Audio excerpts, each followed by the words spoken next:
नमस्कार, मैं हूं आशुतोष और आप देख रहे हैं सत्यहिंदी.com। सत्यहिंदी.com के खास कार्यक्रम आशुतोष की बात में आपका स्वागत है। बातचीत शुरू करने के पहले एक छोटी सी अपील। सत्यहिंदी.com एक कोशिश है ईमानदार, निडर और निर्भीक पत्रकारिता की।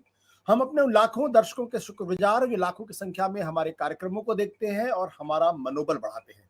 हम उनसे एक और छोटी सी गुजारिश करना चाहते हैं कि अगर संभव हो सके तो आप न केवल हमारे कार्यक्रम देखें बल्कि थोड़ी सी हमारी आर्थिक मदद भी करें।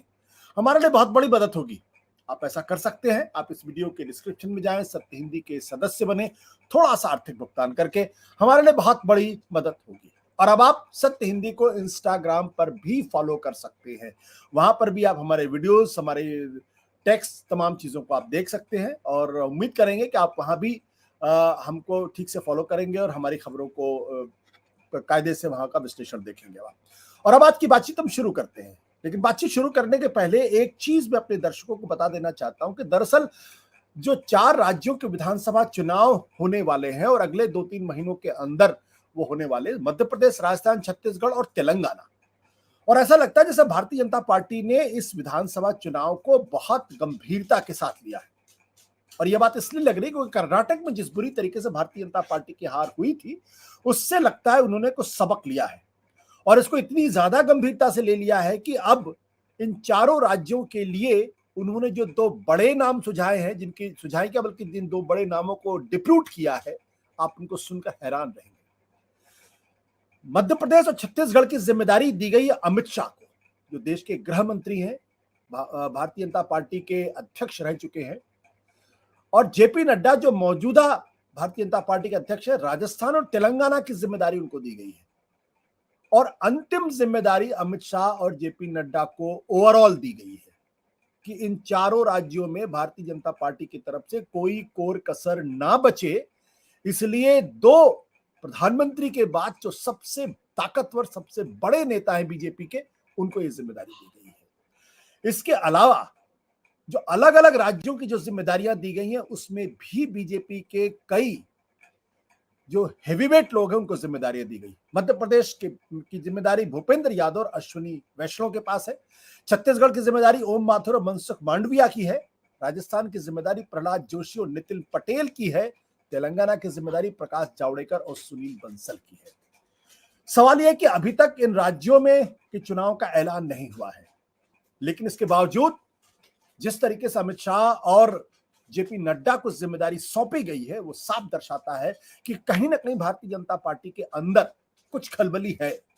कहीं ना कहीं कुछ ऐसी पेशबंदी चल रही है जिससे कि उनको लगता है कि उसको ठीक करने की जरूरत है। और इस बीच जिस तरीके से 26 राजनीतिक दलों ने, विपक्षी दलों ने इंडिया नाम का एक मोर्चा बनाया है, उसको अलायंस कह सकते हैं, गठबंधन कह सकते हैं, उसको लेके तो ऐसा लगता है कि भारतीय जनता पार्टी के तमाम बड़े नेता एक तरीके से उस नाम पर ही पिल पड़े। और इसकी शुरुआत प्रधानमंत्री नरेंद्र मोदी से होती है। नरेंद्र मोदी जी ने पहले इनको इंडियन मुजाहिदीन, पीएफआई यानी आतंकवादी संगठनों से इनकी तुलना करने की कोशिश की, भले ही दूसरे रास्ते से, ईस्ट इंडिया कंपनी तक कह डाला। और अब राजस्थान के अंदर उन्होंने और तगड़ा हमला किया है। अगर आप प्रधानमंत्री के इस ट्वीट को देखें, जहां प्रधानमंत्री जी क्या बोलते हैं, प्रधानमंत्री जी ने कहा है कि पहले के जमाने में फ्रॉड करने वाली कंपनियां लोगों को लूटने के लिए समय समय पर अपना नाम बदलती रहती थी। आज कांग्रेस और उसके साथियों का नया गठबंधन इन्हीं कंपनियों की नकल कर रहा है। यानी एक तरीके से 26 दलों के इस गठबंधन को उन्होंने फ्रॉड कंपनी कर दी, 420 करने वाली कंपनी बता दी है। इसमें वो भाषण देते समय प्रधानमंत्री जी आगे कहते हैं कि यूपीए के कुकर्मों को छुपाने की कोशिश है नया नाम। यानी जो कुछ कंपनियां बदनाम हो जाती हैं तो वो अपने पुराने इतिहास को छुपाने के लिए नए नाम से मार्केट के अंदर आ जाती है। ये कहने का प्रयास प्रधानमंत्री जी कह रहे हैं। सवाल उठता है कि इस तरीके से बहुत सारे गठबंधन अतीत में बने हैं, लेकिन क्या उस वक्त की सरकारें इस तरह से किसी गठबंधन पर इतना तीखा हमला करती थी? और अगर तीखा हमला कर रही है तो उसके पीछे क्या कोई गंभीर कारण है? कहीं ऐसा तो नहीं लग रहा प्रधानमंत्री जी को आने वाली जो विधानसभा के चुनाव है उसमें भारतीय जनता पार्टी की हालत पतली हो सकती है? कहीं ऐसा तो नहीं उनको हार का खतरा दिखाई पड़ रहा है? क्योंकि लोग ये कह रहे हैं कि मध्य प्रदेश के अंदर, छत्तीसगढ़ के अंदर कांग्रेस की स्थिति, माफ करिएगा, बीजेपी की स्थिति बिल्कुल ठीक नहीं है। राजस्थान अभी भी लोग कह रहे हैं कि बीजेपी को एज है, 60-40 की बात करते हैं, और तेलंगाना के अंदर अगर जो जीत के तमाम मंसूबे रहेंगे वो अब बहुत पीछे चले जा चुके हैं। वहां ये कहा जा रहा है कि वहां टीआरएस मजबूत स्थिति में, कांग्रेस मजबूती से उनका मुकाबला कर रही है और बीजेपी कहीं ना कहीं पीछे हो गई है। तो इन तमाम मसलों में करेंगे चर्चा, बातचीत। हमारे साथ इसमें कुछ खास मेहमान मौजूद हैं, उनका परिचय करा देता है। हमारे साथ राहुल देव जी हैं, बहुत ही वरिष्ठ पत्रकार, हमारे बॉस भी रह चुके हैं। हमारे साथ न्यूयॉर्क से हैं डॉक्टर पार्थ बैनर्जी, जो लंबे समय तक आरएसएस में रहे, एक्टिव थे, और अब वो न्यूयॉर्क में इंडिपेंडेंट अपना काम कर रहे हैं। राजनीति पर बहुत उनकी किताब भी आरएसएस पे एक अच्छी किताब है। जय मुर्ग, जो वैसे तो मार्केटिंग, सेल्स, बिजनेसमैन, क्या क्या कहूं इनको, लेकिन राजनीति के का विश्लेषण भी करते हैं। और राजेश जोशी हैं, लंबी इनिंग्स बीबीसी में खेलकर हमारे साथ इस वक्त मौजूद है, और आलोक जोशी थोड़ी देर हमारे साथ जुड़ेंगे। जय, सबसे पहले आपसे, ये प्रधानमंत्री जिस तरीके से हमले कर रहे हैं, नाम ले लेकर हमले कर रहे हैं, पानी पी पी कर कोस रहे हैं, इसमें कुछ आपको पैटर्न नजर आता है? क्या कुछ आपको समझ में आता है क्यों ऐसा कर रहे हैं, किस लिए ऐसा कर रहे हैं? You have to unmute yourself, Jay. Am I audible? Yes, please. Okay, thank you. देखिए, इसमें दो चीजें हैं। एक तो पहले से ही जो 2012 या 13 के बाद बीजेपी की एक राजनीतिक संस्कृति बन गई है, एग्रेसिव पोस्चरिंग। दूसरी बात जो बहुत विश्लेषक मानते हैं आज, कि बीजेपी और जो उनके एलाइड संगठन भी है, आज भी बहुत से मुद्दे उसी एग्रेशन और उसी आर्टिकुलेशन के साथ उठाते हैं जैसे वो अभी भी विपक्ष में हो। तो ये कहीं ना कहीं अभी भी विपक्ष वाला जो लीगेसी है, आई थिंक, मुझे लगता है जारी है। क्योंकि मुझे याद है, अगर हम 2015 का दिल्ली का चुनाव देखें, विधानसभा का, जो शायद 2014 में बीजेपी की जीत हरियाणा में हुई, महाराष्ट्र में हुई, Delhi was the first place where it was battling and reviving Mr. Kejriwal. उनका रिवाइवल हो रहा था और बीजेपी उसको बैटल कर रही थी। तो मतलब मुझे याद है the election campaign was as acrimonious, मतलब calling names to each other, calling metaphors to each other, वो उतनी ही एक्रिमनी थी। और वो तो 2014 के बाद तो अभी तो हम कहेंगे बीजेपी ताजी ताजी थी, हनीमून चल रहा था तो सरकार का, but yet the same degree of animosity and acrimonious behaviour was there. तो कहीं ना कहीं मुझे एक तो ये इश्यू ऑफ लीगेसी लगता है, that's the way they get to a battlefield. दूसरा मुझे एक टेक्निकल पॉइंट इसमें ये नजर आ रहा है कि बहुत से जो ओल्ड स्कूल के बीजेपी के नेता थे वो मानते थे कि नहीं, 2004 में बीजेपी की हार इसलिए हुई क्योंकि उन्होंने इंडिया शाइनिंग कहा, गरीब रह गए। लेकिन बीजेपी के अंदर एक ऐसा वर्ग ये भी है, और वो यंगर जनरेशन का है, जो मानता है कि 2004 गठबंधनों के कारण बीजेपी की हार हुई, कि कांग्रेस ने अपने गठबंधन बहुत मजबूत बना लिए। देखिए, बहुत इंटरेस्टिंग है 2004 का रिजल्ट, जब बीजेपी हारी, अपेक्षा के विपरीत। किसी एक ओपिनियन पोल ने भी नहीं कहा था कि अटल जी सरकार नहीं बनाएंगे।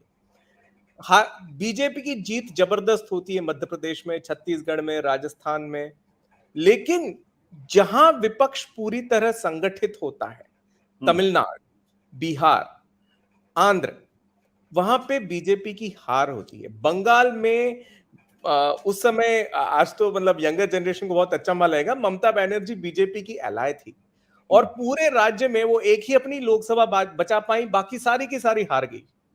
दिल्ली में जो बीजेपी का गढ़ माना जाता था हमेशा कि भाई कुछ भी हो, लोकसभा चुनाव में दिल्ली बीजेपी के पास ही आएगी, वो दिल्ली बीजेपी हार गई 2004 में। तो कहीं ना कहीं बीजेपी का एक बड़ा वर्ग है जो मानता है कि 2004 एक संगठित विपक्ष के सामने उसकी हार थी। तो ये दो मुद्दे हैं, एक technical and one a matter of legacy and personality, जिससे बीजेपी शायद इतनी एग्रेसिव हो गई। आप कहीं ये संकेत तो नहीं कर रहे हैं कि प्रधानमंत्री जी को शायद इस बात का की आशंका है कि कॉम्प्लेसेंट होने की जरूरत नहीं है, और जिस तरीके से 26 दल एकजुट हुए हैं वो बीजेपी के लिए 2004 वाला सबब पैदा कर सकते हैं?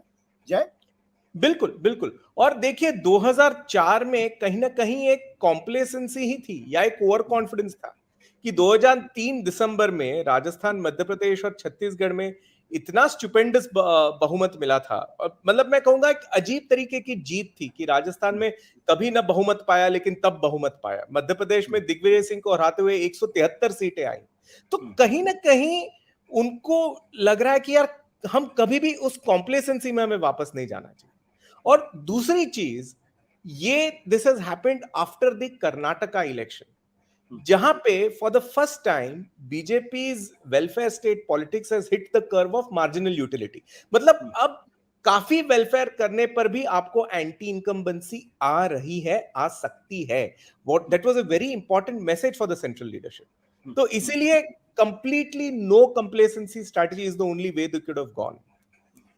तो इन अ लाइटर वेन 2018 में कांग्रेस ने तीनों राज्य जीते, मध्य प्रदेश, राजस्थान, छत्तीसगढ़, और बीजेपी जीत गई भयंकर तरीके से इन तीनों राज्यों में।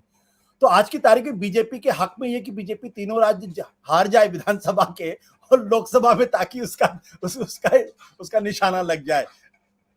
नहीं, देखिए बात वापस वहीं आती है कि देखो, अगर हम 2003 और 4 ये वही चुनाव 25 साल 20 साइकिल की साइकिल में वही चुनाव रिपीट हो रहे हैं। 2003 में भी दिसंबर के चुनाव में बढ़िया परफॉर्मेंस था बीजेपी का, लेकिन 4 में उन 3 राज्यों में अच्छा किया, बाकी हर जगह विपक्ष ने हरा दिया। That's what I'm saying. Yeah, so that complacency is something they are really wary about. It's like Karnataka election has become like a bad omen, reminding them not to be complacent. सत्य हिंदी का app download करें Google play store पर।